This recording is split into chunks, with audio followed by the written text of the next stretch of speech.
what would happen, and it's still happening to this day, is a subject would enter my life. I might meet someone, I might read something, and then suddenly, out of wherever, information about that subject would be coming at me from all angles. And from about the kind of mid to late, from a 95, 96, child abuse, Satanism, and all the things connected with it, secret societies big time, because those three things absolutely go together. That information started to come to me. And it was a trickle to start with, and then it just became a flood. And I went to the United States in 1996 to just go out around the country talking and speaking, or speaking to nobody, but my goodness me, didn't I pick some information at that time. And I'll give you an example of the synchronicity of what was happening. Just before I went out to America in 96, I got a package through the post. It was from someone in this country, and they said, "Look, here's a book. Thought you might find it very interesting." And the book was called "Transformation of America" by a lady called Kathy O'Brien and a partner, Mark Phillips, but mostly Kathy O'Brien, in terms of her experiences, which are fantastic. The first place I was speaking in the United States, the first place I ever spoke on these subjects in the United States was in Colorado, in Denver. So I get off the plane at the infamous Denver airport. Of course, it's another story. And I go to this event, and it's a multi-speaker event. And the speakers had little tables where they could put their books or, leaflets or whatever. And the organizers had given me one, and they'd given someone next to me one. And that someone was Kathy O'Brien, whose book I just bloody read, right? And I didn't know from Adam before. We became great friends, and still are today, obviously from a distance, and Mark Phillips. And her story was one that I was to hear from person after person after person all over the world. She was taken as a very young child into a infamous government military mind control project called MK Ultra. And it was called MK Ultra, Mind Control Ultra, because they were using the German spelling of control because of the Nazis that were brought out of Germany at the end of the war through something called Project Paperclip, to set up the mind control operation in the United States, and also set up NASA, actually, if you look at the evidence in my books. And very soon I became very, very clued up because of the people I was meeting who'd experienced it in mind control and the connection from mind control into pedophilia and Satanism. The form of mind control was called trauma-based mind control, and that is you traumatize little kids to the point where it's called dissociation. And basically, in the simplest terms, you are creating the young child's mind in a form like a honeycomb, compartmentalized. And so they call these compartments alters, in other words, altered reality.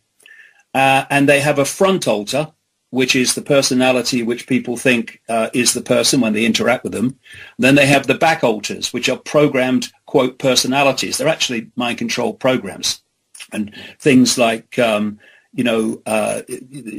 seen with, assassins programmed to shoot, people and all that stuff. That's all part of this. Sirhan Sirhan, who killed Bobby Kennedy, was a classic MK Ultra type mind controlled assassin. And massive part of creating these traumas which break the mind up into these self-contained compartments, which are where the mind is basically, it's compartmentalizing and shutting off that part of the mind that experienced the trauma. And in doing so, it creates these compartments which can then be turned into, quote, personalities. Do you know, Rich, I sat with a lady called Vera Diamond, who was a therapist who worked in Harley Street, with a very famous street for that sort of stuff and medical stuff in London. But her business, if you like, her practice was destroyed the moment she started talking about Satanism and paedophilia and mind control among the rich and famous. But Icke became a very good friend of Vera Diamond. And I sat in her front room and I saw in, 20 minutes, half an hour, something like 8, 9 different personalities come out of one girl.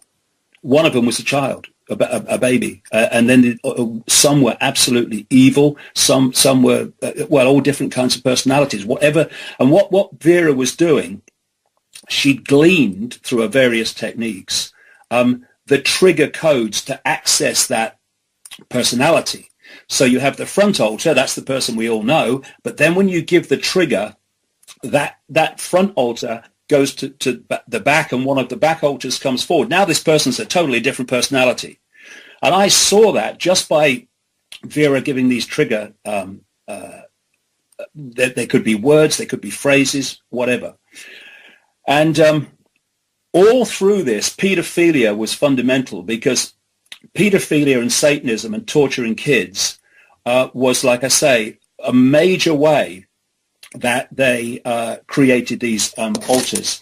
Now, I've got the biggest secret in front of me, and, I'm just going to read you a passage, because I want people to understand the scale of horror that these kids go through and are going through now as I speak around the world.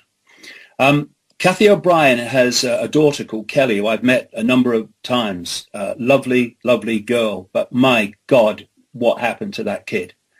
And Kathy O'Brien, one of the key people who traumatized her, well, among them, the key person was Father George Bush, a notorious pedophile and torturer and killer of children. As I've said all over America, and I've said in my books, and there was Dick Cheney. He was brutal to Kathy O'Brien when she was older. Bill Clinton was involved in it. All these people are all connected. And Father George Bush delighted, and probably still delights, in causing maximum trauma to kids. And in this passage, she's describing how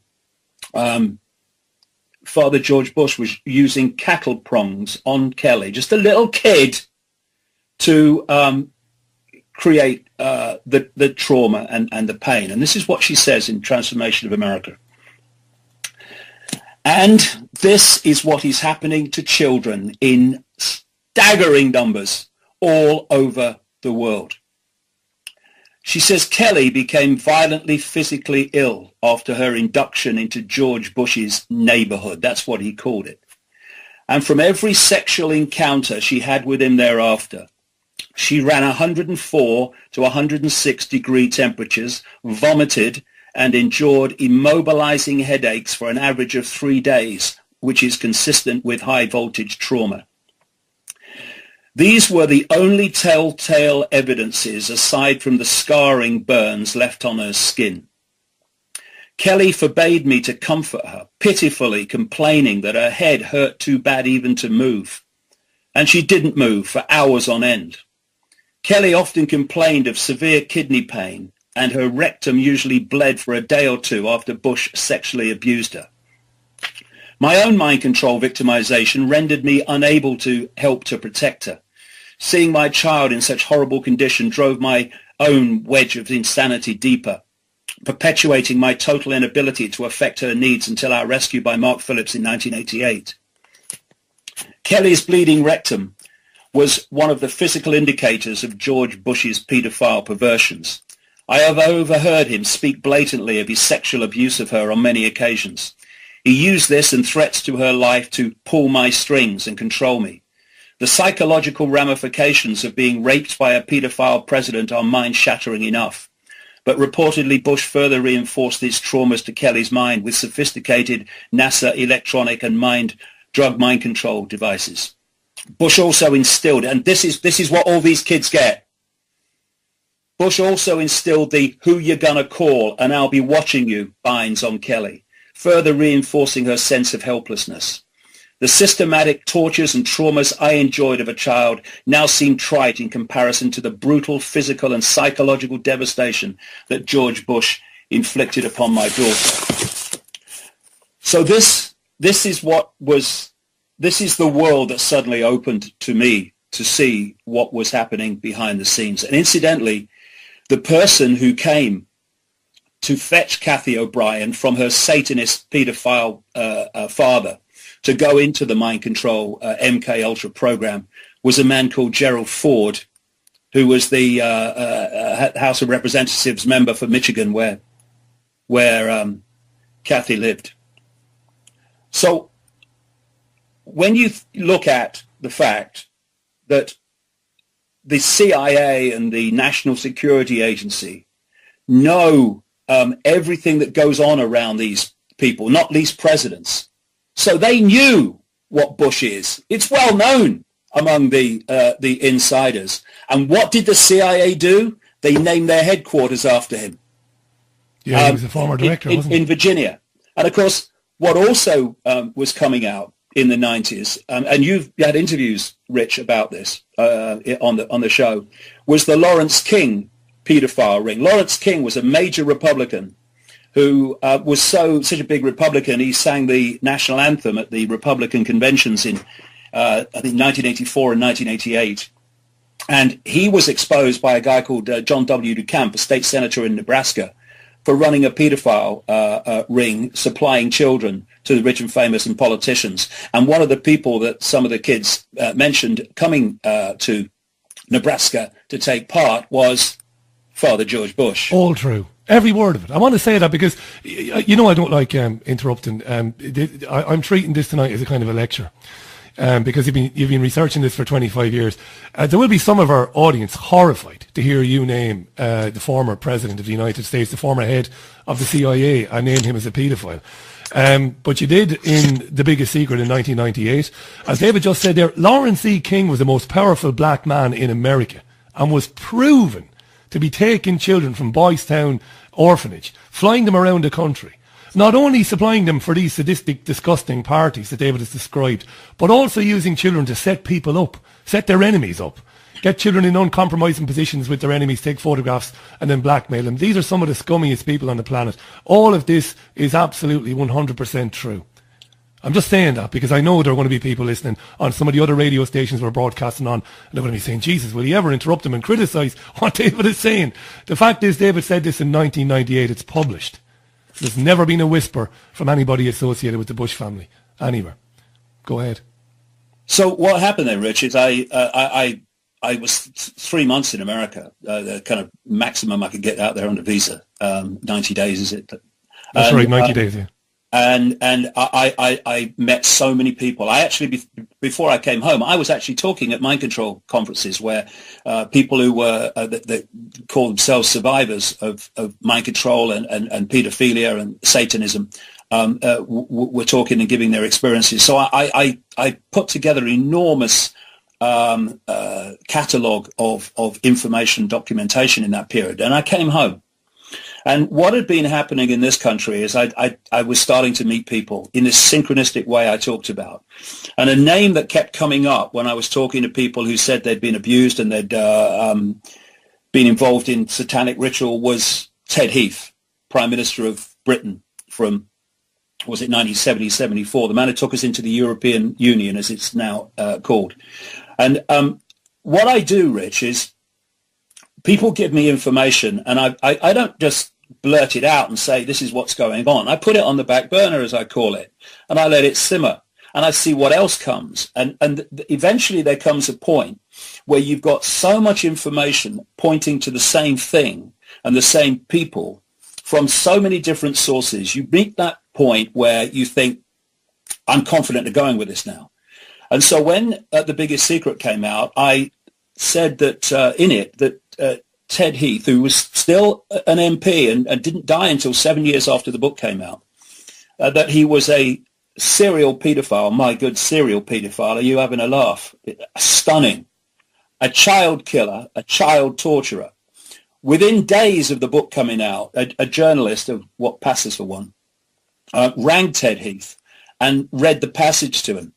7 years before he died, he could have stopped me by going to court there and then. Nothing. All he said was that David Icke must be mad, and then and nothing happened. And what's happened, of course, since the Jimmy Savile thing, which we'll get into, is that other people are now naming Ted Heath and his connections to Jimmy Savile, who is a record-breaking paedophile, yes, but as we'll get to, a record-breaking child procurer for the rich and famous as well, which is why he was so close to the royal family and so close to the Thatcher government. And another person I met in that period in North Wales while I was researching this, and I went to North Wales because there was a big scandal emerging of a massive paedophile ring involving so-called care homes and children in North Wales. And the person I met was called Andrea Davison. I met her at her home. Andrea Davison was a British intelligence operative, later became also a mental health advocate. And she, in her line of work, had come across all these victims of paedophilia by the elite, rich and famous. And she actually represented the victims at the so-called inquiry into these care home scandals in North Wales. She will come up as we go along more prominently.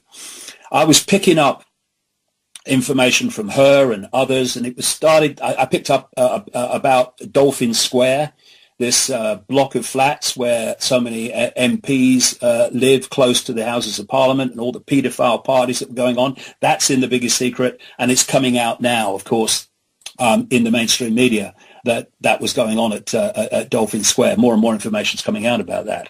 And then I met a lady called Christine Fitzgerald, and this took it on to another level, because Christine Fitzgerald was a friend for 9 years, a close friend of Princess Diana. And what happened? Again, synchronicity.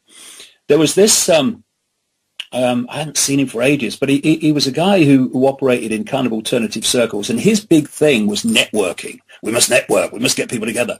So what he did, how he did it, I don't know. He organized this little meeting of people at the House of Lords. I've only been to the Houses of Parliament twice, and this was the other kind. Actually, the other time I went to the Houses of Parliament was to watch a debate during the Thatcher era. And I just got in at the end of it when they were voting, and I'll never forget it. The Deputy Prime Minister, Willie Whitelaw, deputy to Margaret Thatcher, came in at the top of the chamber, and he was so absolutely paralytically drunk. He staggered across to one side, hit a bench, staggered across to the other side, hit the bench, and then someone had to grab him and help him. He just voted. These are the kind of people that we have running our lives, ladies and gentlemen. It's about time they weren't. Anyway, this event it was just a kind of an hour and a half in a room at the House of Lords, and it didn't really go anywhere really. But there was one person there, a lady, who said some very interesting things about Princess Diana, who had not long been killed. And afterwards, of course, being a researcher, I pulled her. How do you know this? And she told me that her friend Christine Fitzgerald, who was an alternative healer who operated at that time out of a clinic near Regent's Park in London, was a close friend of Princess Diana, and she thought that Christine Fitzgerald would talk to me. So I said, I want to talk to her. So a few days later, Christine Fitzgerald and this other lady, they walk off the Isle of Wight Ferry, where I live, and we sat down, and I've still got the tapes to this day. I recorded it all. And she was telling me about Jimmy Savile, among other things. She's telling me about the horrific treatment of Princess Diana by the royal family, how the royal family actually weren't human, which is something I'd come across from many other sources. But here is this lady coming from that point of view as well. And that Jimmy Savile was a vile man, a paedophile, and a necrophiliac, i.e. like to have sex with dead bodies. This is why Jimmy Savile, for people in other parts of the world, was an, quote, entertainer and a disc jockey, worked a lot for the BBC.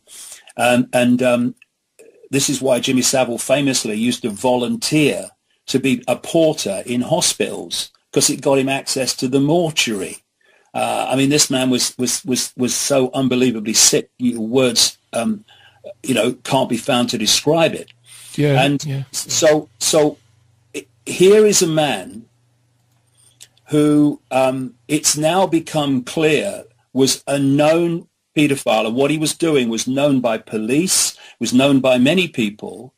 And here we have the British royal family inviting him into their inner circle, to the point where, as Christine Fitzgerald told me this, because Diana told her, but it's come out in other ways in the mainstream since, he was used as a go-between, a mediator between Princess Diana and Prince Charles when their marriage was breaking up. This man's an aging disc jockey, for goodness sake. And he was brought in to the royal family inner circle, in his own words, this is, in the 1960s, by Lord Mountbatten, a known paedophile. He was connected to the Kincora Boys' Home scandal in Belfast, though it was of course, kept quiet. Ted Heath was connected to the Kincora Boys' Home in Belfast, and so was a guy called Sir Maurice Oldfield, head of MI6. See why it doesn't come out? Yeah. And Lord Mountbatten was famously a mentor to both Prince Philip and Prince Charles. And Jimmy Savile said that he was liked by the royal family and invited into their inner circle because this is his quote, "I work deep cover." Now, what could that mean, that? What he was doing, yeah, as well as his record-breaking personal paedophilia, was Jimmy Savile was procuring children for the rich and famous, including former Prime Minister and Prime Minister at the time, Ted Heath. And this is why, despite everybody knowing, I say everybody knowing, lots of people knowing on the inside, and the police knowing, he was never collared while he was alive, because his back was being watched by the very establishment for whom he was supplying children, because people had to watch his back if they were going to watch their own. And so here we had a situation, again, as with Father George Bush. You cannot get anywhere near the British royal family, never mind the inner circle, without MI5 and Special Branch and all these Secret Service operations knowing every time you flipping cough. And here was a record-breaking paedophile and procurer of children for the rich and famous in the inner circle of the British royal family, taken there, invited there by a paedophile Lord Mountbatten, and MI5 and Special Branch did nothing. They must have known. And the royal family didn't know. Are you kidding? They must have known. I've had this argument with people who listen to this program and who used to watch us when we were in London. And I've had this argument with them. I've said the same thing, basically quoting from you. I've said, how could they not know that? How could they not know who this guy was? Somebody getting that deep in to the family, having that much access. How could they not know what this guy was doing and how often he was doing it? I totally agree. I can't. Look, I'm not stupid. They had to know. Let me give. Can we take a quick break, Cammy? Do you want to take a quick 90-second break? Let's get a break out of the way, right? Okay. Yeah, want to take a quick break, yeah. We're going to go on to midnight, are we? Because there's so much to get through. Yeah, there's so much to get into. We're with David Icke. If you're just joining the program, David is with us for the 2 hours of the show tonight. We're talking about his investigations of institutional paedophilia. We're talking about The Biggest Secret, a book where David published in 1998 and named names at that time and challenged those names, many of them alive, like George H.W. Bush and others, to prove otherwise or to take him on in court. Of course, it never happened. We'll be back in a couple of minutes after these messages. Stay here. And when we come back, just before David kicks on again, I'm going to mention a couple of comments that came into the programme tonight. Back in a minute. It's at the top of the hour. This is the Richie Allen Show live on, on Fab Radio International, Talk Radio Europe, and of course it's going out live on davidicke.com. David is still with us. David, I'm just going to read out 2 comments. There's hundreds. And then it's back over to you. Okay. This from Dawn. Now, I gleaned these comments from quite a few places. I got them from your Facebook page, our own here at the show, emails and tweets. Dawn Allen, who wrote this on your Facebook page. In 1982, I went out with a guy who told me how when he was 15 and in trouble with the police in Rotherham, him and others he knew were forcibly taken to sex parties and had to perform sex acts for judges, barristers and high-ranking cops in exchange for drugs and sentences being dropped. He wasn't gay, but he said he did what he did because he had to. He had no choice. They threatened the boys and their families, saying to them, "We can make people disappear, you know." I've never forgotten these words. They left a lasting impression on me. That was Dawn. This one coming in from Tony Cole. These animals are in charge and always will be. The British public just seem to take this shit and do nothing. It's time for change, big change. We need to destroy the whole despicable lot of them. There isn't one straight talking person among them in the so-called parliament. They're all pedos and liars. That's not true, Tony. They're not all pedos and liars. And corrupt people who run the system. They all need to be dealt with. But the sheep will do F all, he says. The Dawn Allen comment from 1982. That's powerful, David. That's how it works. You know, you hear these stories again and again and again, not just in this country, I stress, all over the world. And the common themes are incredible. And that's a classic of its kind. And let's just, for people that think the royal family would never do that, well, the royal family is not what you think it is. The royal family is grotesque in every way imaginable.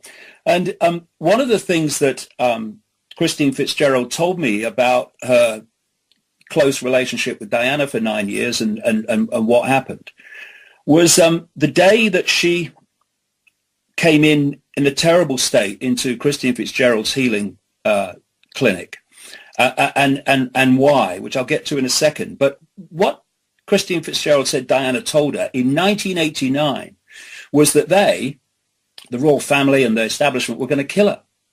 And Christine told me that there were friendly people in the intelligence operation, including a former member of the elite regiment, the SAS, who used to drop things in for information in and notes in to the clinic, knowing that Diana would come along for treatment and would be able to read them.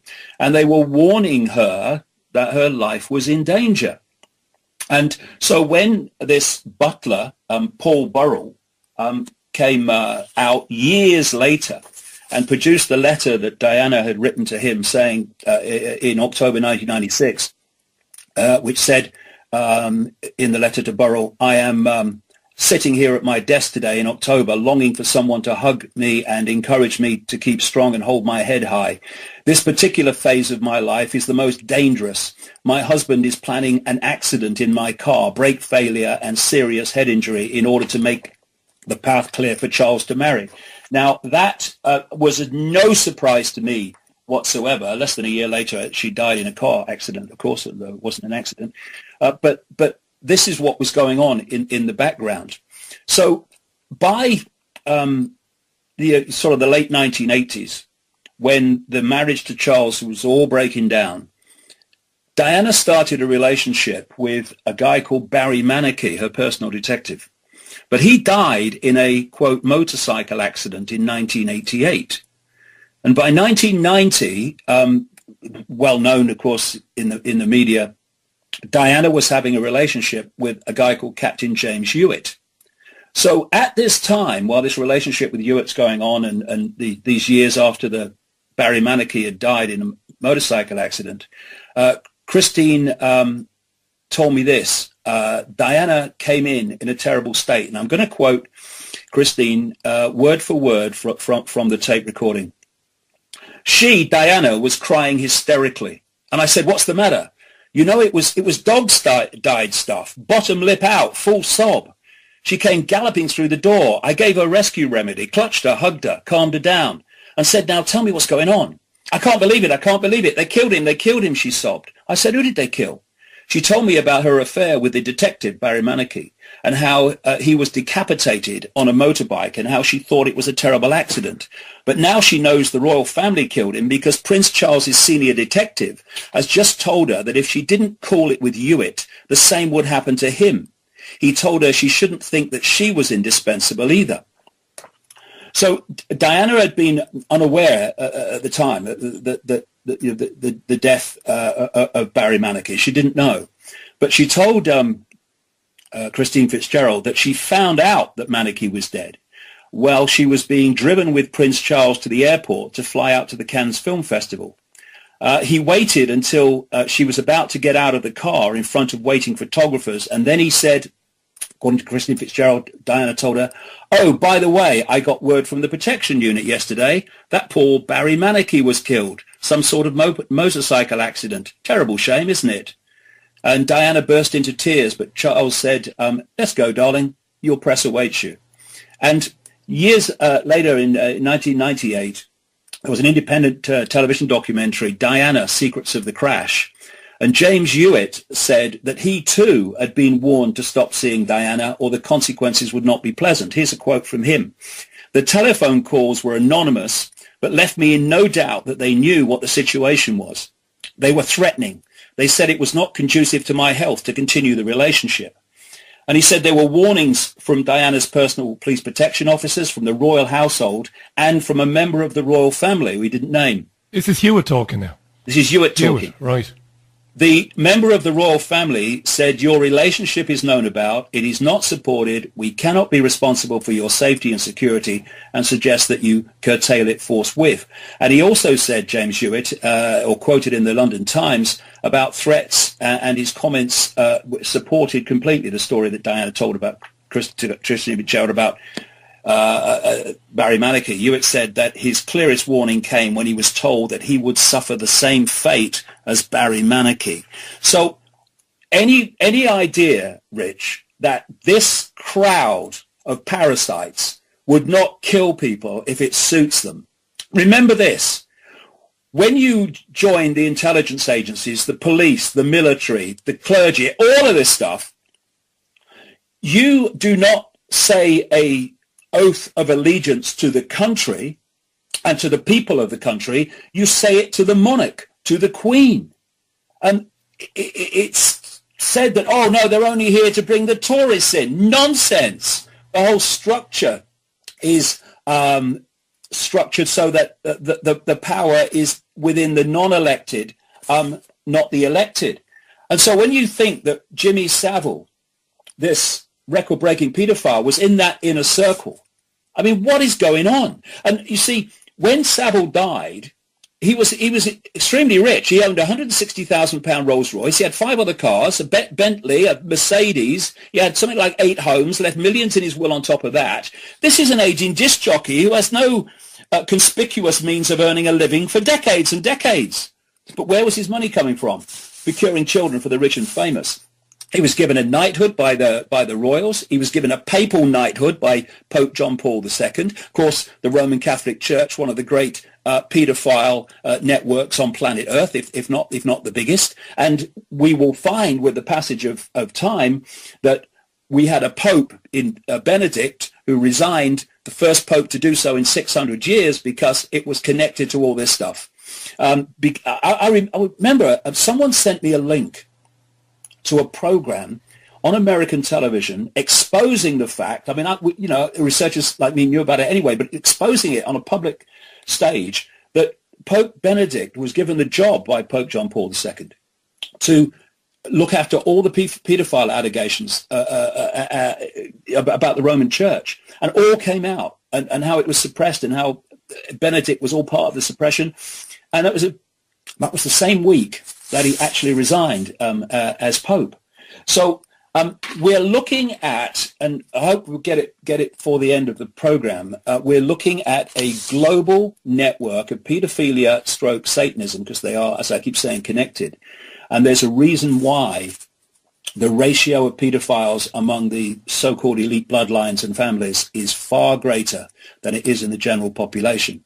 Now, this Savile thing, of course, after he died in 2011, started to open up something else I wrote about in The Biggest Secret, which is this pedophile ring in the Thatcher government. I'll say, first of all, yes, there was a massive pedophile ring in the Thatcher government, which is now beginning to come out even through the mainstream media. But, and I'll go into it in detail, but don't let anyone get kidded that it was in the Thatcher government and the Thatcher government alone. It wasn't. It's still going on today. It's not changed. It's just changed its personnel. So Margaret Thatcher, first of all, her father, Alfred Roberts, in the corner shop in Grantham, was notorious in that town for his attraction, shall we say, to very young girls. Now, for our listeners who maybe they're hearing this for the first time, tell us how, because I know this, of course, let them know how we know this, because it's more than anecdotal evidence about this guy. Well, it's people in Grantham and girls who worked at the shop, and also there have been some mainstream journalists that have uncovered this. I think there was a very good series of articles in The Independent, I think, about it. But so here we have, at the same time, Jimmy Savile, the curer of children for the rich and famous on a mega scale, was an inner circle member of the royal family. He was a very close friend of Margaret Thatcher through the 80s. From 79 to 1990, Prime Minister of the United Kingdom, and they spent many times together. And Ted Heath was the leader of the Conservative Party, Thatcher's party, up to 1975. Very, very closely connected to Jimmy Savile, and had children on a major scale procured for him by Jimmy Savile. And then in comes Margaret Thatcher to replace Heath as leader of the Conservative Party in 1975, and she strikes up this close relationship with Jimmy Savile. He's an aging disc jockey. I mean, hello? Yeah, he wasn't Mr. Personality, was he? I mean, he wasn't in real life. However, I don't care what people think of him on television. This was not a nice guy. So why this guy would, why you'd be rushing to befriend this guy is, like you said, it's staggering, the access this guy had. And when you then look at the Thatcher administration, you can start to see why there is this massive panic on to keep the lid on this. First of all, from 1975, when she became leader of the Conservative Party, to the time she left as Prime Minister in 1990, one of her closest inner circle aides was a man called Peter Morrison, MP for Chester, which is just a tiny few miles from North Wales, where that big scandal went on, and he was part of it. He was one of the people that was abusing children in the North Wales children's homes. Peter Morrison was a well-known paedophile by those people around him. That cabinet would have known Peter Morrison was a paedophile. The other Svengali figure, fixer, spinner, and Conservative Party treasurer, getting all the money for the elections, again, the entire Thatcher years from 75 to 1990 was Lord Alistair McAlpine, who, of course, was the centre of a paedophile allegation scandal in, was it 2012? Well, I name Lord Alistair McAlpine for paedophilia in The Biggest Secret, and that came out in 1997, 98, and he did nothing. He was exposed by Scallywag magazine on a major scale. I mean, the headline was Lord McAlpine and the paedophile ring. I mean, that's right. Punches. And if people go to my website, they go to my headlines page and go down the right-hand column, you'll find a link to that Scallywag, those Scallywag magazine articles, where you'll see what they said. McAlpine did not sue. And so he is at the side of Margaret Thatcher, and on the other, throughout the Thatcher years, on the other side of Thatcher is Peter Morrison, who is a well-known paedophile. And one of the things that came out about Alistair McAlpine is he also had a collection of photographs or paintings, rather, by a guy called Graham Ovenden. And these were photographs of prepubescent girls in naked and erotic poses. And Ovenden was actually jailed for paedophilia in 2013. Also in the cabinet of, or in the government of Margaret Thatcher was Keith Joseph. He's been named by victims as as person who abused them at paedophile parties, and a guy called Rhodes Boyson, a minister, the same thing. Now, who else, Rich, was in that Thatcher government at the centre of it in many ways, certainly in a major position as Home Secretary? Leon Britton. Yeah. Now, Leon Britton is now at the centre of allegations of a cover-up of a dossier of political and VIP paedophiles given to him when he was Home Secretary in the 1980s by Geoffrey Dickens MP, who was a big campaigner against paedophiles. And Leon Britton must have known that Peter Morrison was a paedophile, because where was he if they didn't? Why didn't he make that public? Why didn't he have Peter Morrison prosecuted? Here you have Peter Morrison. He was known about by the newspapers. Newspapers were trying to name him, but they pulled back because he threatened to sue them. Yeah. And then you have Rod Richards, the former Conservative MP and the former leader of the Conservative Party in Wales, who said this: "What I know is that Morrison was a paedophile, and the reason I know is that because of the North Wales child abuse scandal." And he said that William Hague, who has been Foreign Secretary until very recently in the Cameron government, he was Welsh Secretary at the time of the inquiry into the North Wales abuse. And here's Rod Richards, a member of Hague's party, saying that Hague should have seen the evidence about Morrison. Why didn't William Hague have Morrison prosecuted? Why didn't he act on it? Or the people in that government have been prosecuted. David, can you just stop there, because we're getting out for news now. So okay, I've got to just get this in. William Hague was a close friend of Leon Britton and replaced him as MP for Richmond in Yorkshire. So all these things connect all the time, and I want to get into Edwina Curry's diaries next. Brilliant stuff. David Icke is staying with us for the full show. We'll be back just after the news with more explosive stuff. I'm going to disconnect from you, David. Don't worry about it. We'll reconnect just at the end of the news there. David will be back with us for the second hour. Explosive stuff. All of this documented, by the way. I want to say a very quick special thank you to the company who streams us here, Amicus in Manchester, because they've facilitated more listeners coming online to listen to this tonight. We normally get between 20 and 30,000 listeners live a night on a certain amount of streams that we can pay for. To their eternal credit, this company, they've given us some more space, because the interest in this is absolutely phenomenal. We've been talking with David Icke. We're going to do so again for the next hour, talking about his book, The Biggest Secret, 25 years of talking about things that he was initially laughed at for, then he was ridiculed, then he was ignored as he was saying these things, which are now unfolding in the national press in this country. And I said on Friday night, and I meant it, the BBC don't get any credit for bringing on these victims of these horrible crimes now. They're only doing it because they know they can't keep the lid on it any longer, and they want to look like they're at the forefront of the revelations. But of course they've not, because they're only saying now what David was saying for the best part of a quarter of a century. Welcome back, mate. Sorry to disconnect from you there. I did a stupid thing. I had you on the same channel as the news, like the idiot that I am. That's why I kind of dumped you out there. My apologies. No problem, mate. It's, you know, when you talk about, we're talking just now about McAlpine and the way that he was in the middle of that scandal in 2012. Well, I sat in this very chair shaking my head in that period, because just for people around the world who maybe don't know about it, he was, well, I was going to say he was named as a paedophile, but he wasn't. There was an interview on the BBC which didn't name him, and then there was an interview on independent television which didn't name him. And somehow McAlpine got paid out hundreds of thousands of pounds from both parties in a libel settlement.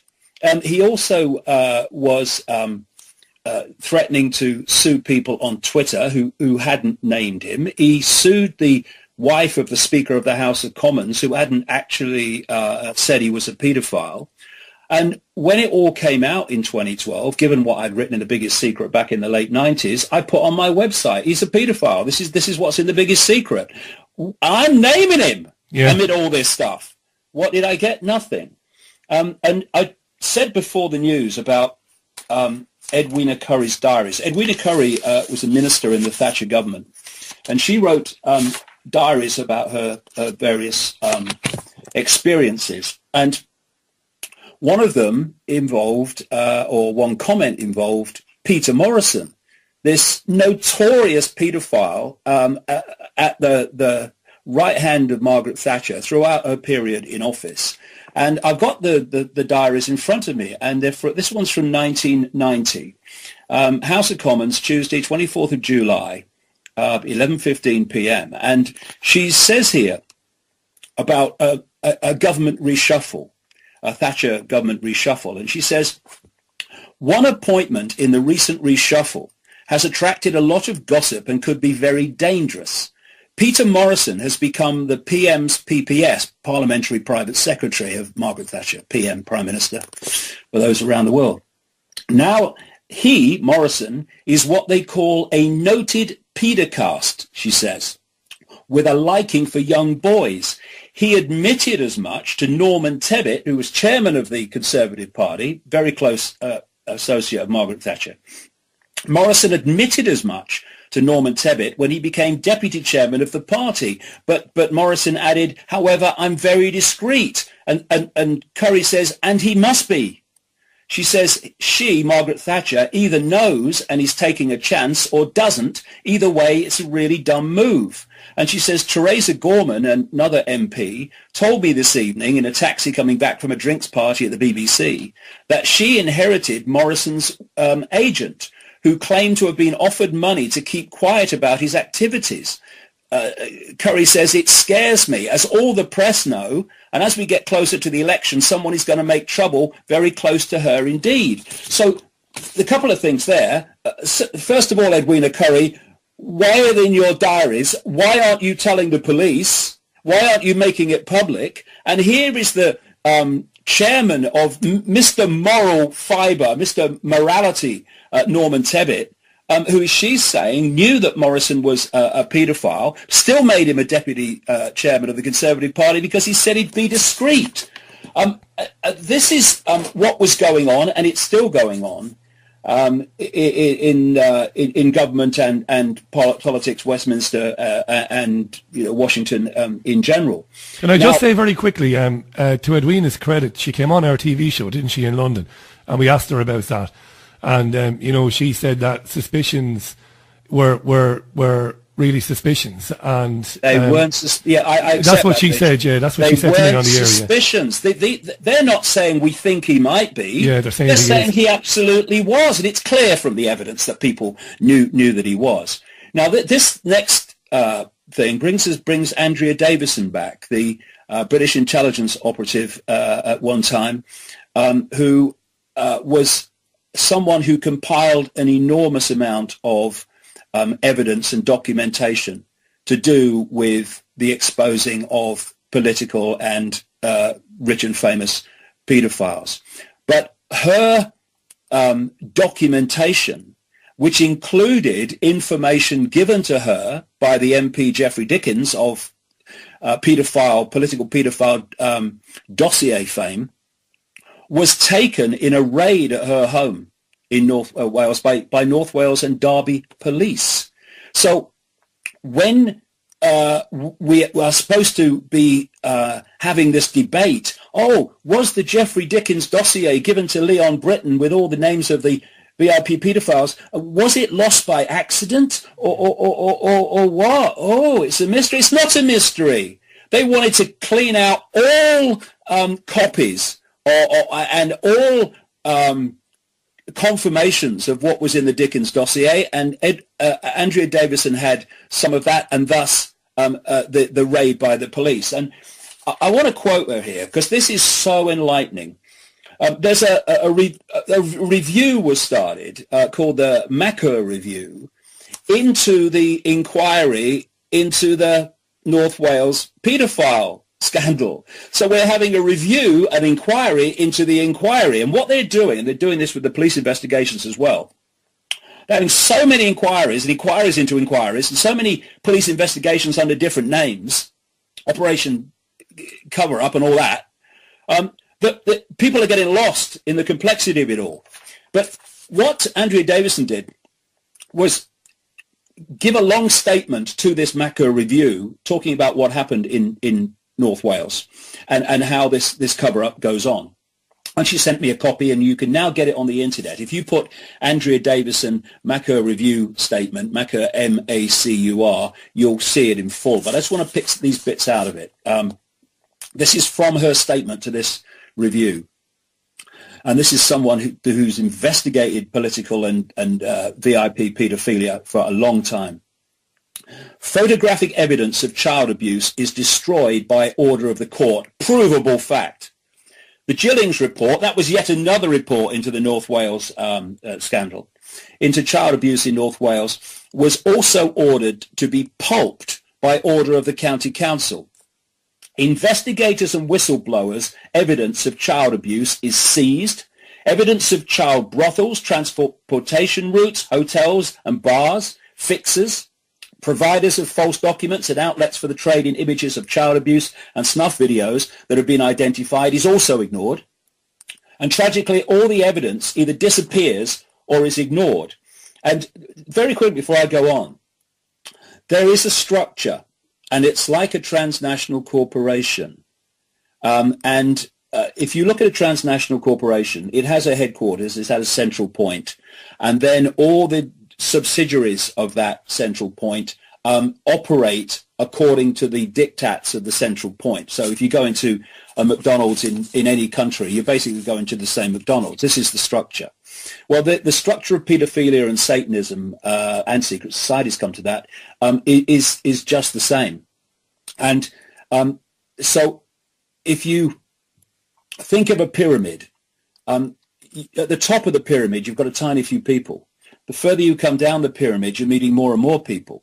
Now, in these pedophile satanic rings, the few people at the top are the only ones that know how the whole thing fits together and what's really going on. And the further you come down that pyramid, people know less and less and less. And of course, if you look at any organization, including, for instance, the police, they're all structured in this hierarchical pyramid structure. And this means that you do not have to control every policeman or even close to every policeman. There's a lot of good policemen out there, police officers out there, who are stymied and suppressed and oppressed by the system.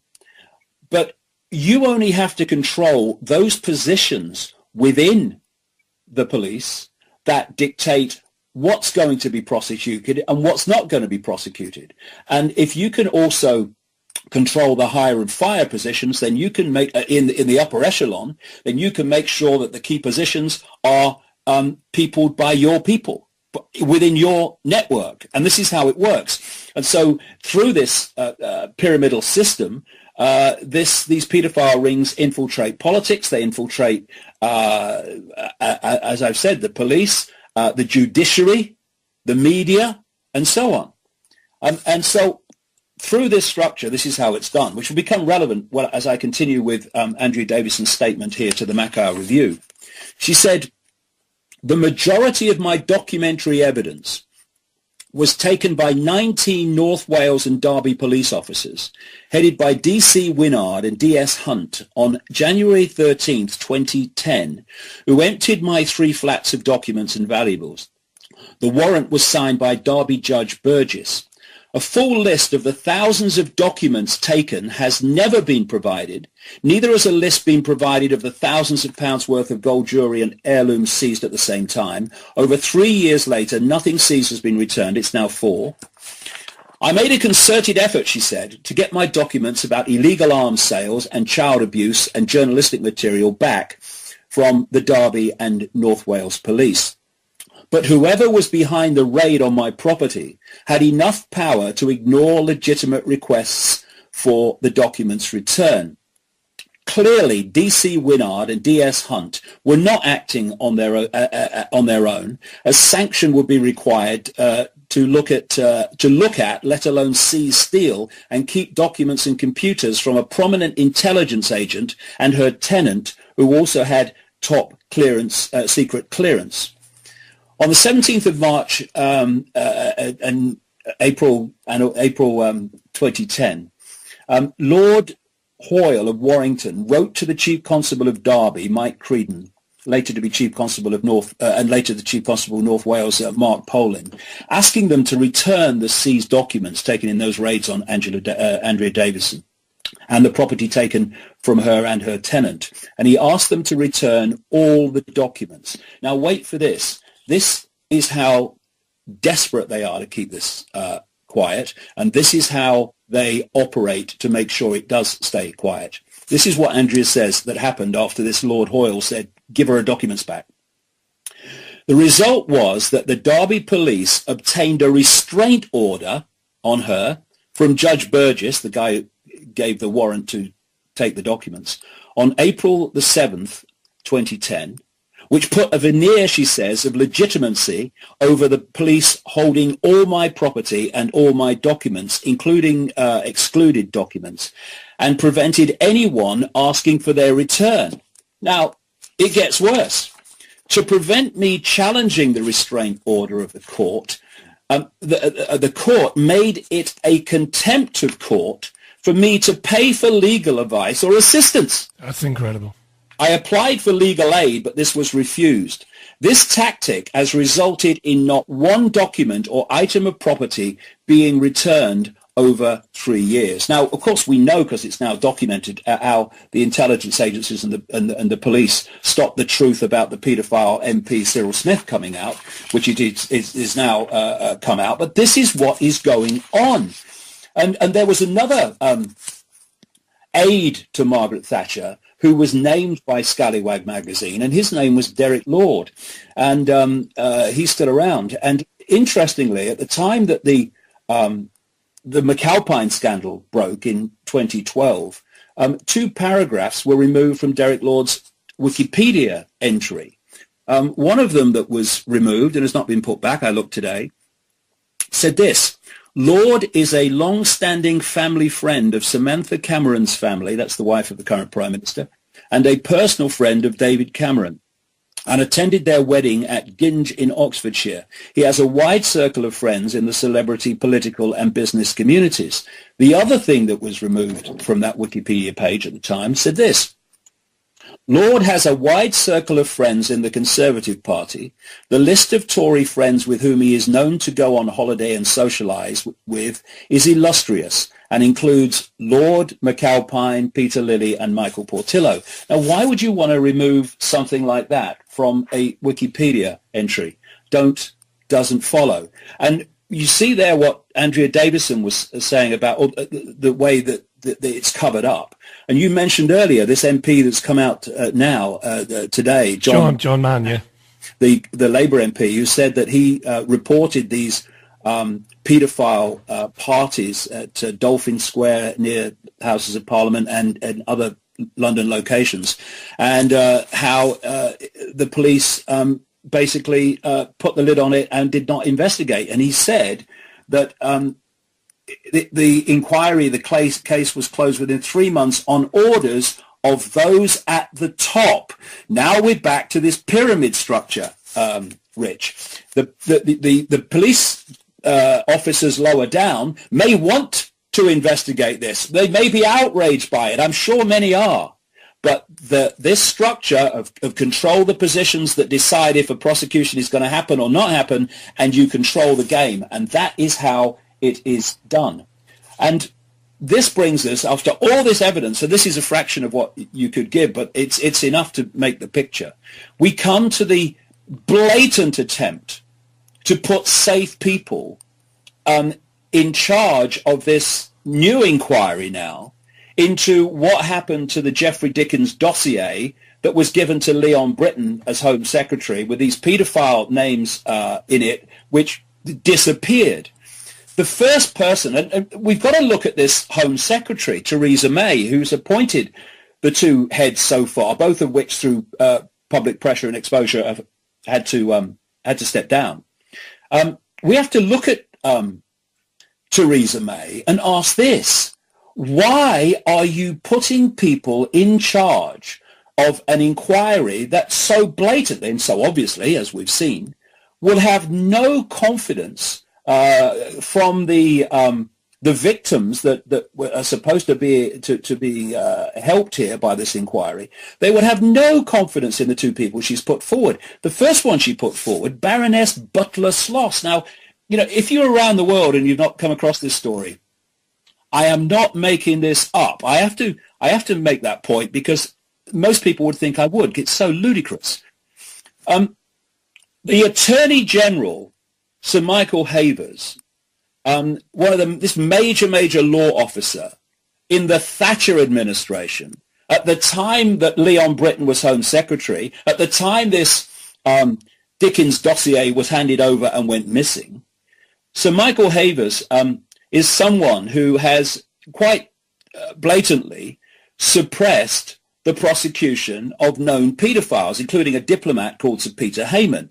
And in recent times, Sir Michael Havers has been named as one of these people at these paedophile parties. Now, Baroness Butler-Sloss, who was appointed by the Home Secretary Theresa May to oversee the investigation into what happened in that period that Sir Michael Havers was Attorney General and Leon Brittan, Butler-Sloss is Michael Havers' sister. Yeah, this is it, yeah. You could not make that up. And this is another thing about Butler-Sloss. She was appointed, again during the Thatcher period, to lead an inquiry into child abuse in Cleveland, in the north of England, which was reported in 1988. Now, this is what the Guardian newspaper said about the way Butler-Sloss handled that investigation into child abuse in the 1980s. For all the blather about the dynastic pedigree and noble vocation of Elizabeth Butler-Sloss, her 1988 report into the child abuse crisis in Cleveland in the Northeast was a model of establishment guile and bad faith. It contributed to the myth that this crisis was not about abuse at all, but mad or bad professionals, zealots who saw abuse everywhere. Her report did not ask or answer the question, were the children abused? Her focus were arrangements, not abuse. Though her report did not ultimately the diagnosis, it encouraged the myth that it was all wrong. After a trail of avoidable child deaths at the hands of cruel carers, paediatricians and child welfare professionals in Britain, child welfare professionals in Britain were under orders, thou shalt intervene. But Butler-Sloss criticised them for doing that, for failing to suspend belief. That guideline to suspend belief has haunted child protection professionals ever since. Another thing about Baroness Butler-Sloss, she was responsible for a controversial ruling which prevented warnings being issued about dangerous paedophiles. This is another newspaper article, senior social workers attacked her decision, made when she was an appeal court judge, and warned that it would have major ramifications. As the government faced growing pressure to review its decision to appoint Lady Butler-Sloss to the major new inquiry, one proud child protection expert said the peers' involvement in the ruling had the unintended consequence, they say, of allowing paedophiles to get away with their crimes. Of course, Butler-Sloss led the inquest into the death of Diana before she stepped down. So if you are looking at someone whom victims will have no confidence in, given the background, not least being the sister of this Michael Havers bloke who was right at the centre of it, which she was supposed to be investigating, you would appoint Baroness Butler-Sloss. Yeah, that's right. But we are entering different times, Rich, because this is now starting to get out. Victims are getting more confident, and I'll tell you why, because people are starting to listen. The frustration that they must feel when all these years, I felt fantastic frustration seeing it, and I wasn't abused. What do they feel like? So after Baroness Butler-Sloss is forced to step down, after all this comes out, Theresa May appoints Fiona Woolf, Lord Mayor of the City of London Financial District. Now, last time I looked, there are 60-odd million people in Britain, and and 60 odd million people from which you can put people in positions. And Fiona Woolf was chosen to replace Butler Sloss to oversee a inquiry involving Leon Britton, the Home Secretary, and what happened to the dossier of paedophilia he was given. And Fiona Woolf not only is a friend of Leon Britton and his wife, but lives in the same street. It's extraordinary. People having cosy dinner parties together. Now, again, think of the last person that you would have confidence in if you were a victim wanting the truth to come out about whatever happened involving Leon Britton and this dossier. You would appoint Fiona Woolf. So what is happening here is Theresa May came out after Fiona Woolf had to step down when all this stuff came out, and the victims said, we're not having any confidence. Well, of course they're not. Theresa May came out, the Home Secretary, and said, it's proving very difficult to find someone who is acceptable. No. There are 60 million plus people in this country, and there are people out there that the victims would have lots of confidence in.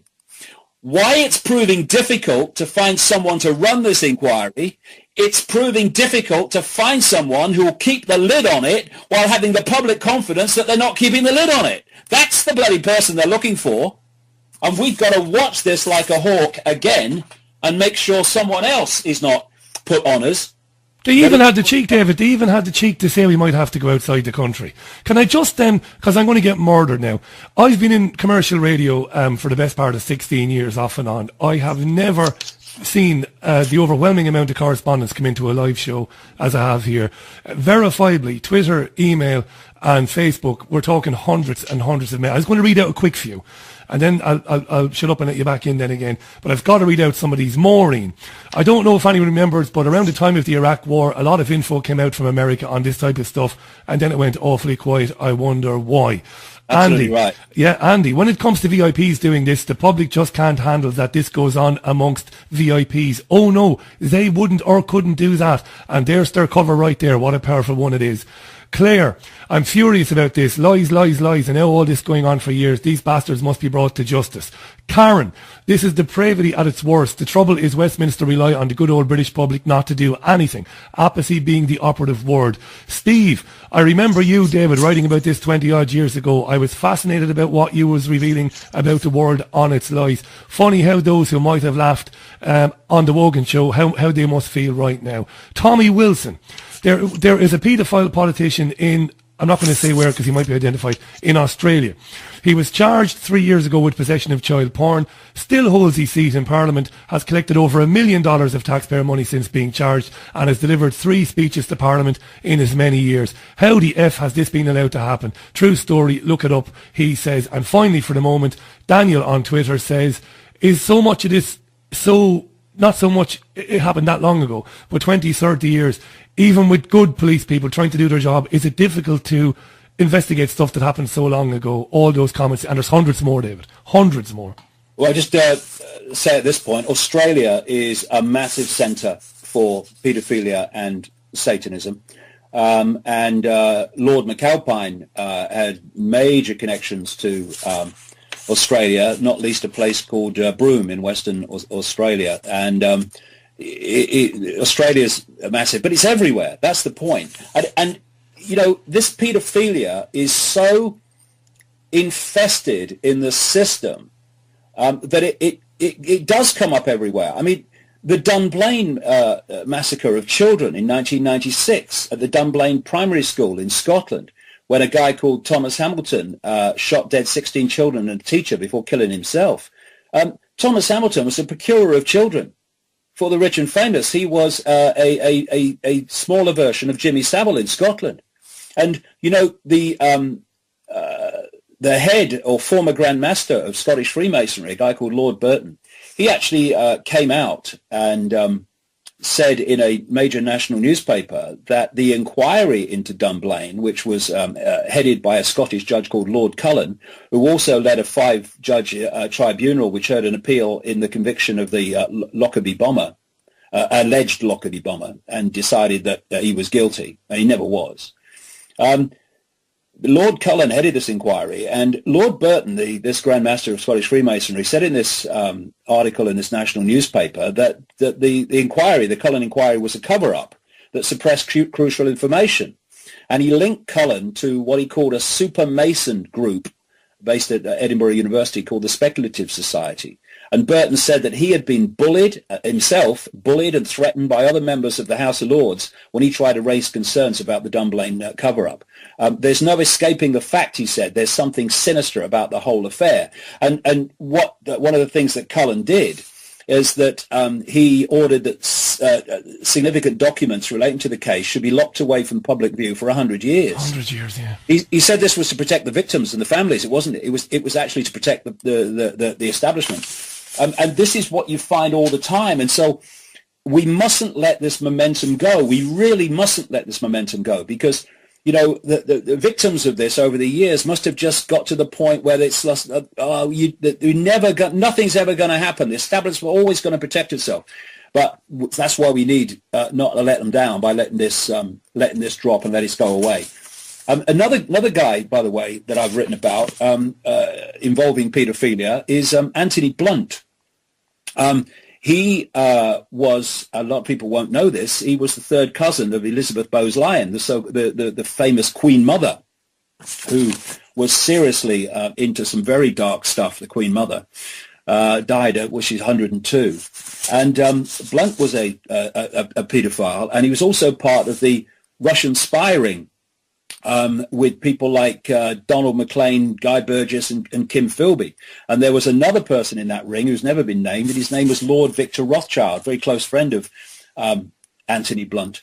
And Blunt was sent to Germany at the end of the Second World War to retrieve documents, sent by the royal family to retrieve documents that showed their collusion between the Windsors and their Nazi family in Germany during the war. And he was made surveyor of the Queen's pictures, the royal pictures, as a result, before he eventually was outed at last as a Russian spy, part of that ring at Cambridge University, Cambridge graduates, etc., and had to step down. But wherever you look, paedophilia comes up. If we go back to what I was saying about when this started for me, and I in the 1990s, and you're going from synchronistic information to synchronistic information, and whichever major political figure that was pushing the world in the direction of this global agenda, this Orwellian agenda, the major figures invariably turned out to be members of secret societies, not surprising, pedophiles or Satanists, and sometimes, in fact, more than sometimes, all three. And so what we're looking at is a network within the establishment that has its tentacles into all these different areas of society, into the media, corporations, banks, politics, royalty. And while on the surface we see things that are apparently opposing each other or different, like we see a Labour Party and a Conservative Party, a Republican Party and a Democrat Party, we see this and that, and all apparently apart, they're actually all brought together by this hidden hand, this hidden structure of manipulation and power, in which pedophilia and Satanism are absolutely at its heart. And, we go deeper in the rabbit hole here. And if people think, it's been challenging so far, hold on.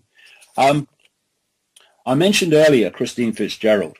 In this same period that I was traveling America and the world in general and picking up all this information that was cross-referencing and cross-checking itself about pedophilia and Satanism, I also came infamously to the information about the fact that there are hybrid bloodlines that are actually driving this structure I'm talking about, that are part human and part non-human, part human, part reptilian, although reptilian's only part of it, as I explained at length in the last book and at Wembley.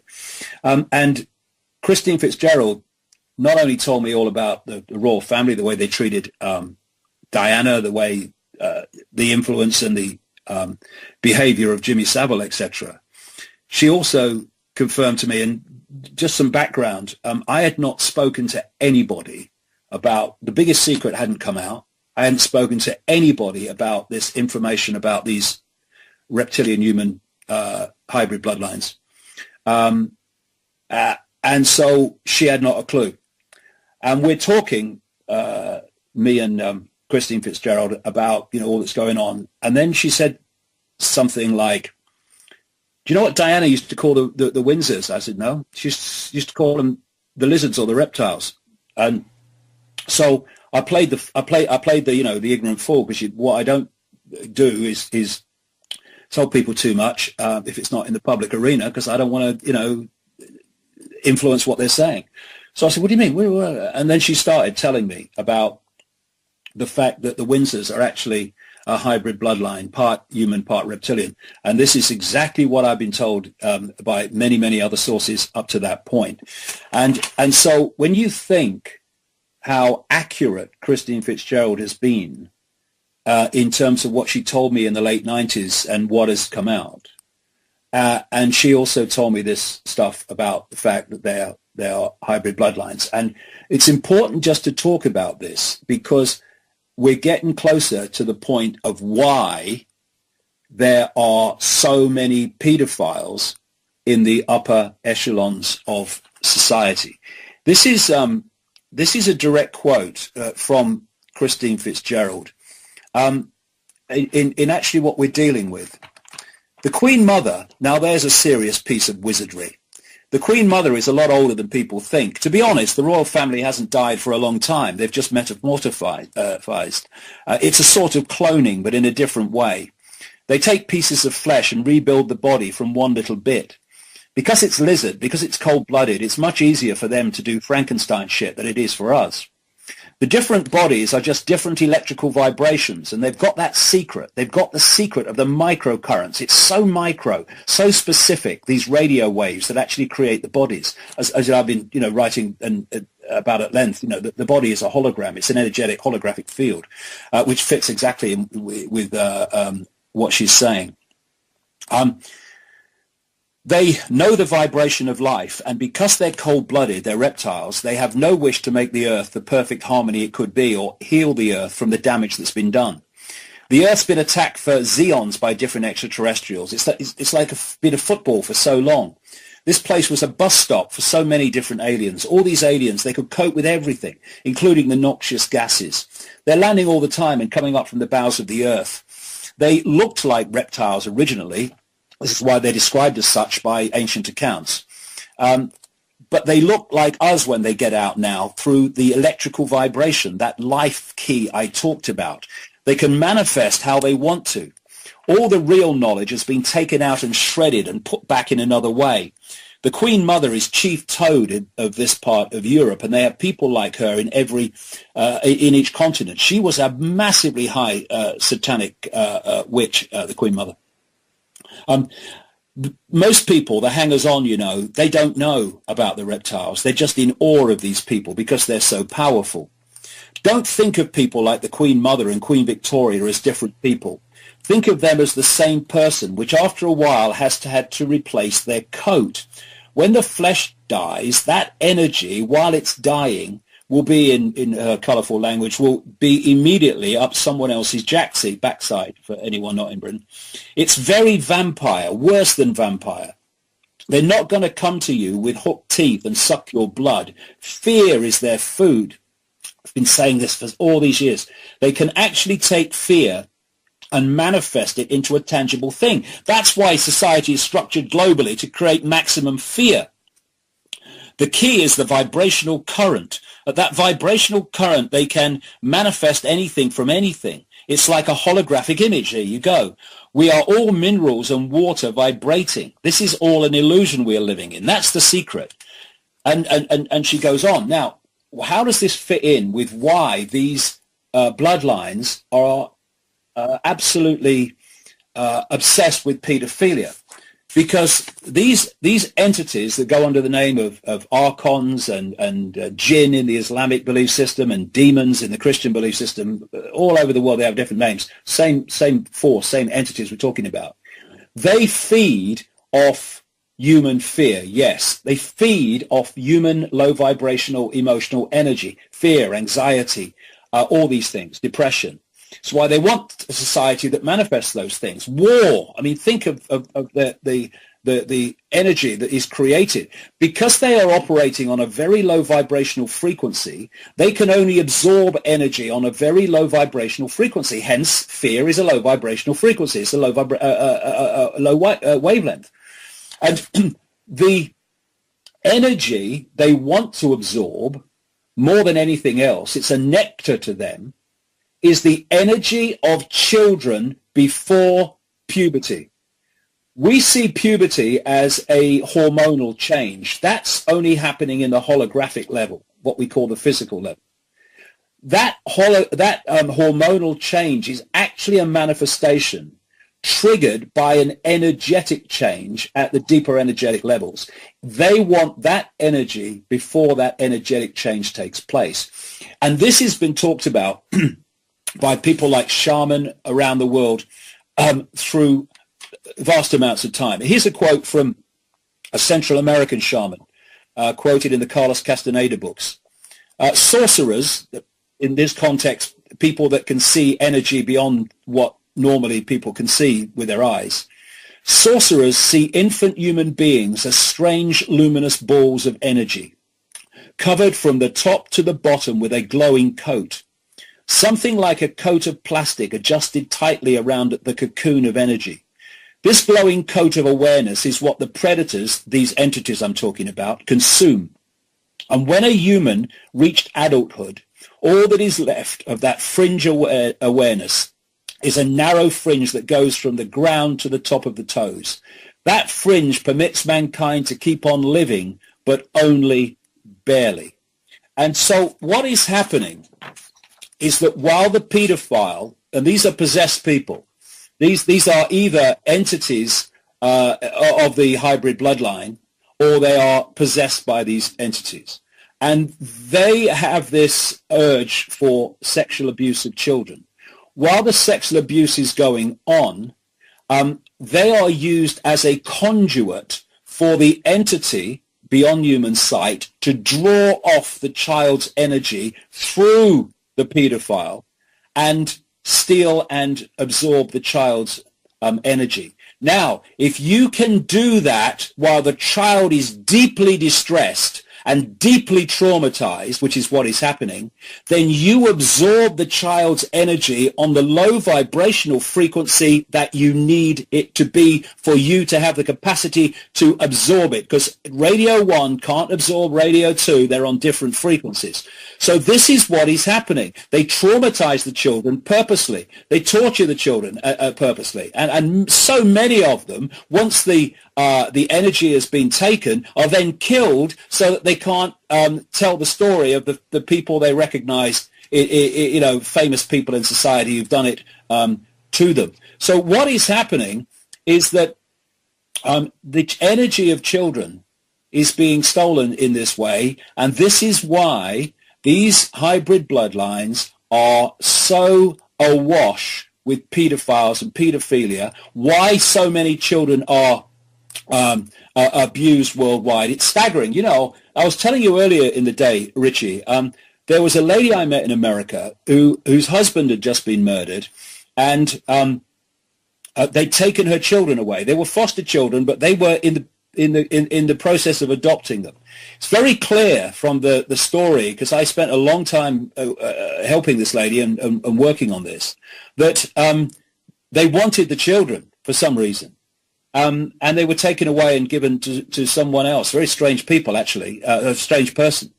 They said that now the husband was dead, that this lady couldn't bring them up alone, and then they gave the children to a woman living on her own. Anyway, where I'm going with this is that as part of this investigation, I rang the federal government agency in Washington to ask how many children went missing every year in America. Great question, yeah. They told me they didn't keep the figures. They could tell me how many cars went missing, apparently, but they couldn't tell me how many children went missing. They said I would have to ring every state because they only kept the records at a state level. but certainly then, that's what they told me. I must have got to 9 or 10 states, Rich, including California, before I stopped, because the figure was absolutely friggin' fantastic by then. Tens of thousands. Hundreds of thousands. Hundreds of thousands. I remember you telling me. And it's like, what? And that doesn't mean they all go missing, never to be found. Some of them are found. They're here, there, or wherever. Vast numbers of them are not found, and this is the public perception which needs to change. And I completely understand why this perception is held by people. They judge the number of children that go missing by the number of missing children stories on the mainstream news, in the mainstream media. So Madeleine McCann is a big story, yeah. Madeleine McCann is the tip of the tip of the tip of the tip of the tip, and I could go on for hours, of the iceberg. But the vast majority of these kids that go missing are never appearing in the mainstream media. Overwhelming. Only a few ever do, the high-profile cases. They go missing and they're never seen again. Vast numbers. And I talked to Credo Mutwa, the shaman, the Zulu shaman in South Africa. Same happening there. Children just disappear. It's unbelievable the number of children that go missing every year in this world. And it's all connected to what I've just described. And when you look, because everything connects to everything else, when you look at the way the laws are changing, the way the behavior of social services, not just in this country, but in America, elsewhere, is changing, so that they're now taking more and more and more children from loving parents, and the state is taking control of them. When they're now introducing laws in Britain about emotional abuse, which is not defined, so actually, grounding someone, a kid, for doing something that's not acceptable can easily be called emotional abuse in this context. Yeah. These laws are all being brought in for one simple reason alone: to give more and more reasons for the state to take away children from loving parents. And I tell you this, people, if you don't think this is your problem and you've got kids, well, I should have another think, because I would hate the knock to come on your door when it's too late. 10,000 a year. We've got to stand together here and stand up for these families that are having their children taken away from loving parents. And the reason we have secret courts where the media is not allowed to report these cases is not to protect the child, it's to protect the system from stealing children. And there are some journalists like Christopher Booker in the Telegraph in this country who've done some fantastic work exposing this against tremendous pressure of the courts dictating what he can and cannot say, or they'll prosecute him.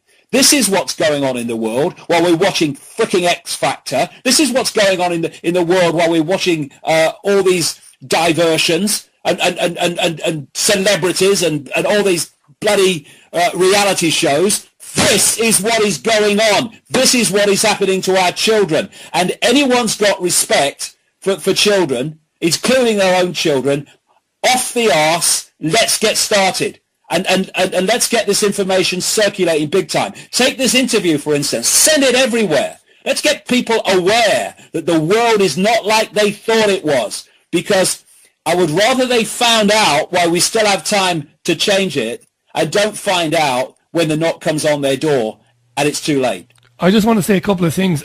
There's been a number of people who've emailed and said that they used to think the dark energies and the archons, they used to think that was very fantastic. But they've come to believe that you're definitely more than onto something when you talk about that.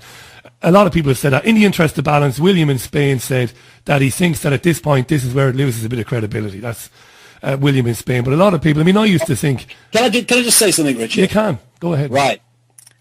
One of the greatest forms of suppression is the suppression of people's perception of the possible.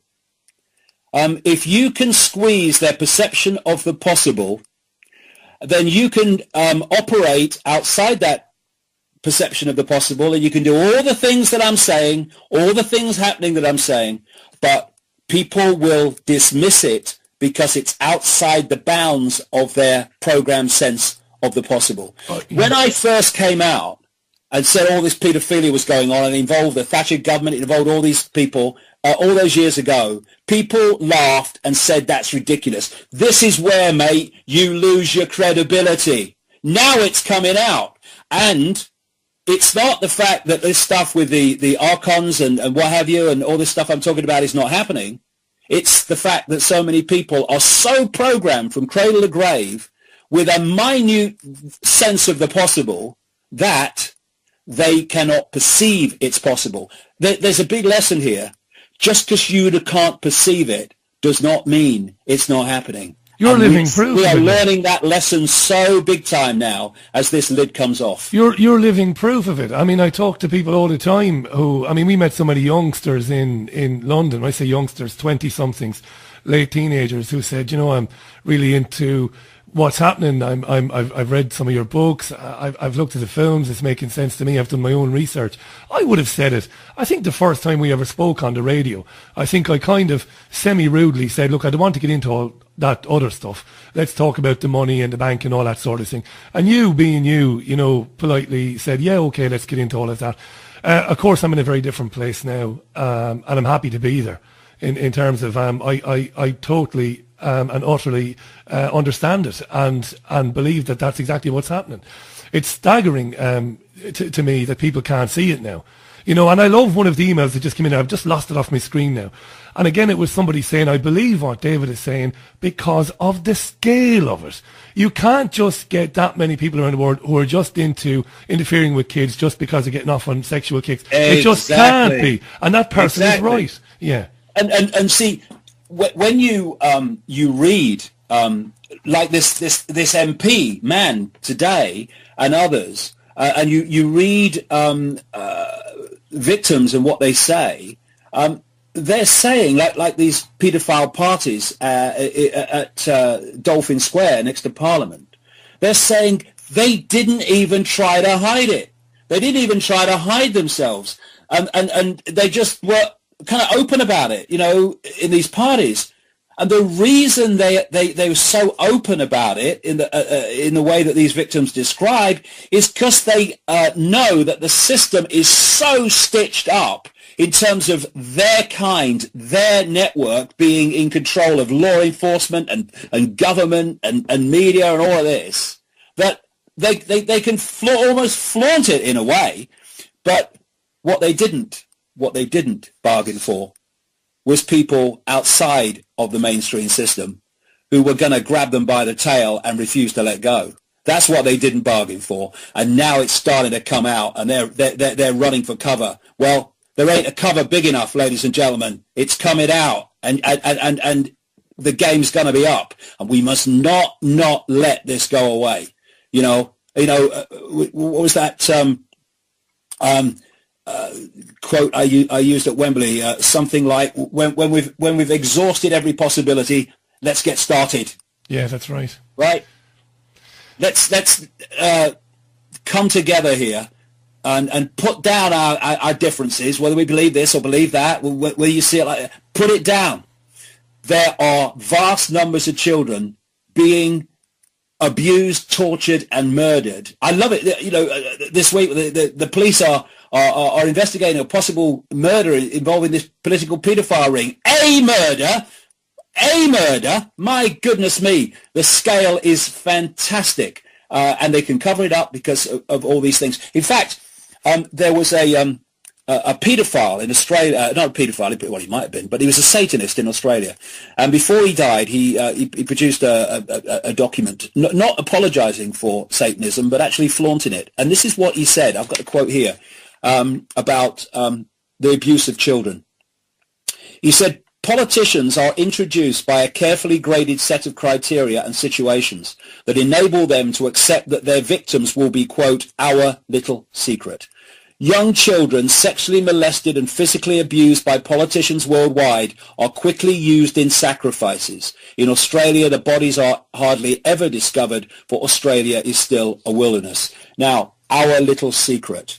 This is one of the things they do, and this is what intelligence people were doing in North Wales as well.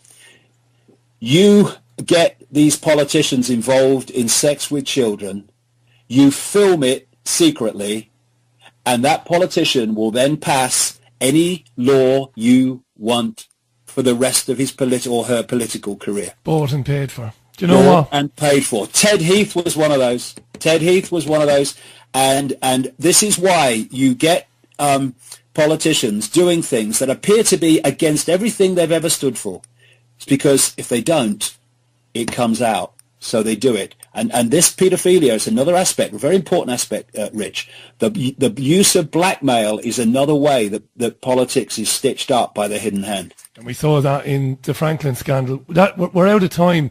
Look, we'll get back into these issues again, maybe in the new year, maybe not so early in the new year. You've got things going on. I want to thank you for your time, mate. Not just for me, but from the hundreds and hundreds of messages we've got coming in tonight. Many of them have said that they want to thank you personally for what you've done. A lot of so-called alternative media people trying to act all big and bad in the last few years, like they're on top of this issue. No, they're not. I said this on Friday night. You've been talking about this for over 25 years. I'm in your debt, mate, and so is everybody else. Thanks very much. It's a pleasure, Rich. Always a pleasure to talk to you, mate. And I'm so glad for the opportunity to put some pieces together so the picture can be seen. And please, can you get this around anywhere that you can, so that more and more people can at least have the opportunity of hearing what's really going on. Richie Allen.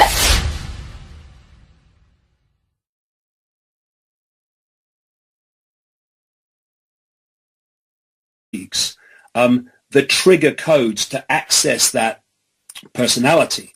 So you have the front altar, that's the person we all know, but then when you give the trigger, that front altar goes to the back, and one of the back altars comes forward. Now this person's a totally different personality.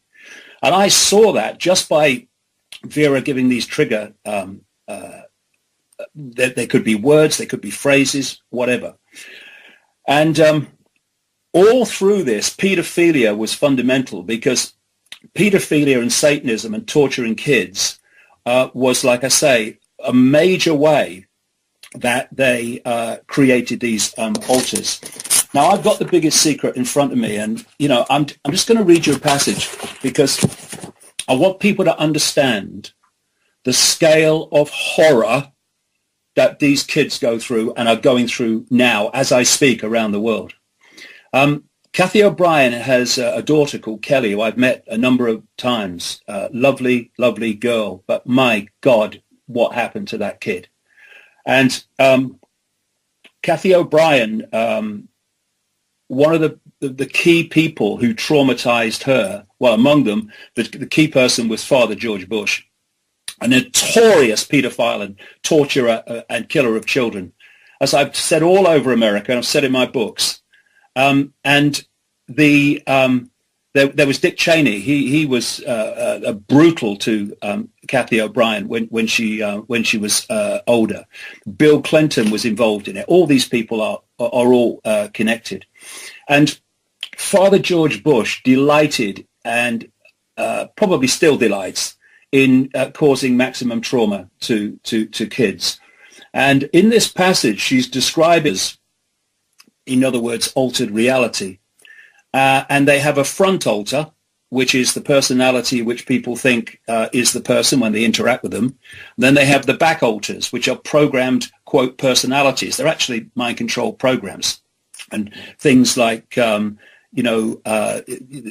seen with, assassins programmed to shoot, people and all that stuff. That's all part of this. Sirhan, who killed Bobby Kennedy, was a classic MK Ultra type mind-controlled assassin. And massive part of creating these traumas which break the mind up into these self-contained compartments, which are where the mind is basically, it's compartmentalizing and shutting off that part of the mind that experienced the trauma. And in doing so, it creates these compartments, which can then be turned into, quote, personalities. Do you know, Rich, I sat with a lady called Vera Diamond, who was a therapist who worked in Harley Street, with very famous street for that sort of stuff and medical stuff in London. But her business, if you like, her practice was destroyed the moment she started talking about Satanism and paedophilia and mind control among the rich and famous. But Icke became a very good friend of Vera Diamond.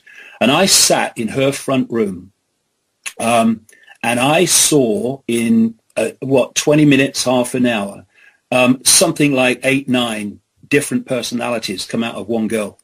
One of them was a child. A baby, and then some were absolutely evil. Some were all different kinds of personalities. Whatever, and what Vera was doing, she gleaned through a various techniques how Father George Bush was using cattle prongs on Kelly, just a little kid, to create the trauma and the pain. And this is what she says in Transformation of America.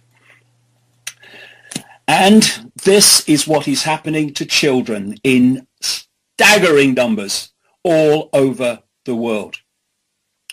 She says Kelly became violently physically ill after her induction into George Bush's neighborhood. That's what he called it. And from every sexual encounter she had with him thereafter, she ran 104 to 106 degree temperatures, vomited, and endured immobilizing headaches for an average of 3 days, which is consistent with high voltage trauma. These were the only telltale evidences aside from the scarring burns left on her skin. Kelly forbade me to comfort her, pitifully complaining that her head hurt too bad even to move. And she didn't move for hours on end. Kelly often complained of severe kidney pain, and her rectum usually bled for a day or two after Bush sexually abused her. My own mind control victimization rendered me unable to help to protect her. Seeing my child in such horrible condition drove my own wedge of insanity deeper, perpetuating my total inability to affect her needs until our rescue by Mark Phillips in 1988. Kelly's bleeding rectum was one of the physical indicators of George Bush's paedophile perversions. I have overheard him speak blatantly of his sexual abuse of her on many occasions. He used this and threats to her life to pull my strings and control me. The psychological ramifications of being raped, what would happen, and it's still happening to this day, is a subject would enter my life. I might meet someone, I might read something, and then suddenly, out of wherever, information about that subject would be coming at me from all angles.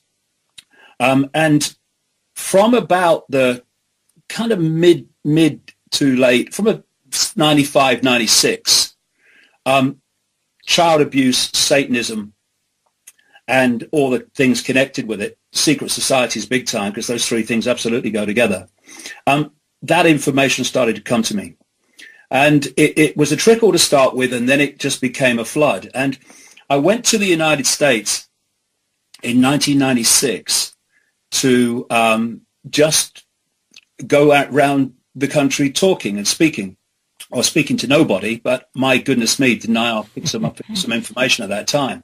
And I'll give you an example of the synchronicity of what was happening. Just before I went out to America in 96, I got a package through the post. It was from someone in this country, and they said, "Look, here's a book. Thought you might find it very interesting."